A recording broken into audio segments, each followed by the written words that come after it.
goes to Connections to Success, an organization that works on both sides of the state line to help people who need work find work. Jason Kander could talk a little bit about that. Those of you who live in Missouri probably recognize that name. He's been serving as our Secretary of State, and he's going to be looking for work at the end of this year too, because he did something pretty bold. He decided to step away from that role and run for the United States Senate against an incumbent who'd been in for a long time.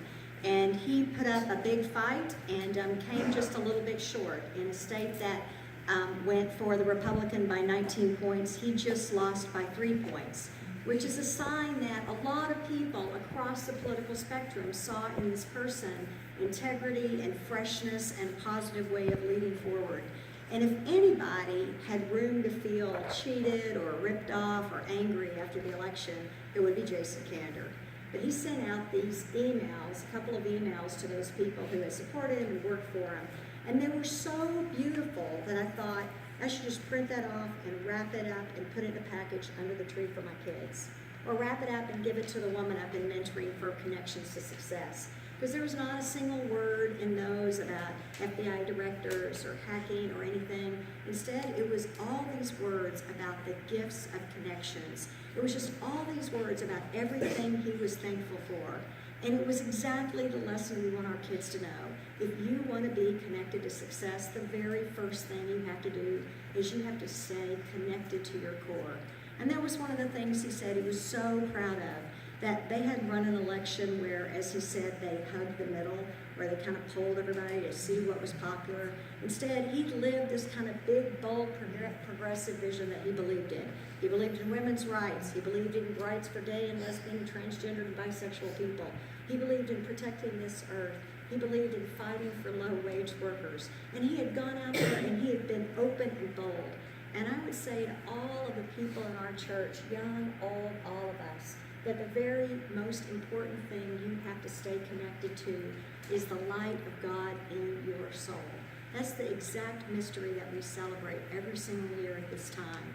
We look out in the world and we say, by some mystery, God put this world into motion, created the vast starry sky and the juice of a summer peach, and somehow made every single one of us, fashioned us in God's own image, and breathed into us the breath of life.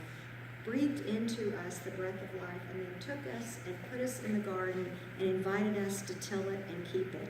And there is no way for us to move this earth forward unless every single one of us stays absolutely connected to our core gift. That's what we've got to do. We've got 67 million refugees on this planet, more than at any time. We've got an earth that's perilous, where the little polar bears can't find the ice they need. There's no way forward if you have the middle. You've got to live out of your vision and stay absolutely connected to it. And then he talked about all the people he was connected to, all the great gifts, all the people who had inspired him and moved him along the last few months. Of course, there were those idealistic college students who took a semester off from school and moved to the middle of the state, moved to Missouri, and worked and slept on people's floors and ate junk food for 12 weeks to try to win a vision they believed in. And then there were people that he met when he was, going door to door. There was the fast food worker who would take $30 in a week and try to figure out how to feed the family with that money. Or there was someone else who was struggling with their own cancer and not knowing what they would do if they lost their health insurance, but still out there trying to work for a better world for others. And then he talked about the incredible family that he didn't, at any stretch of the imagination, take for granted. For one thing, he's got the beautiful, brilliant wife, this woman who's a great author, a very strong, sharp person. He called her the unsinkable Diana. If he even had one moment where he started to feel a little bit sorry for himself, she would remind him everything he had going for him, including their incredibly healthy 3-year-old son named True. Now, what politician is bold enough to name a son True, right? But all that 3-year-old really cared about was just being able to climb onto his dad's lap and read books about dinosaurs and trains. And that little kid reminding him of the gift of God's light in the world. And then there was mom and dad. No way you could take those for granted. because his dad was diagnosed with ALS, with Lou Gehrig's disease, when he was running for Secretary of State, and by miracle is still here. And his mother was diagnosed with cancer, went through surgery and chemotherapy during this campaign. And then there was the gift of his grandpa, Pops he called him, turned 93 this last Veterans Day. He fought for justice and freedom during the Second World War, was over in Northern Africa. And when he came back to Kansas City and he took over the family's chicken and poultry business. And with his wife, they bought a house, and he ended up becoming the president of the neighborhood association. He said Pops didn't really want to be the president of the neighborhood association, but he was sort of drafted into the position. And luckily, it wasn't a very important position, really. All you really had to do was run the neighborhood baseball team. So they had a pretty decent team. His dad, his uncle played on it. The only problem was they didn't have a good shortstop. So every year, his pop would have to go door to door trying to find out if anybody had a kid who could play shortstop. Until there finally was a real issue facing the neighborhood home association. Somebody moved out and they turned their house into an unlicensed hotel, which meant that at all hours of night, there were people coming and going. And the neighbors weren't excited about this because this was the kind of neighborhood where kids like to run and play. And so all the neighbors came to Pop and they said, you've got to go to court, you've got to hire an attorney, you've got to get this unlicensed motel out of here.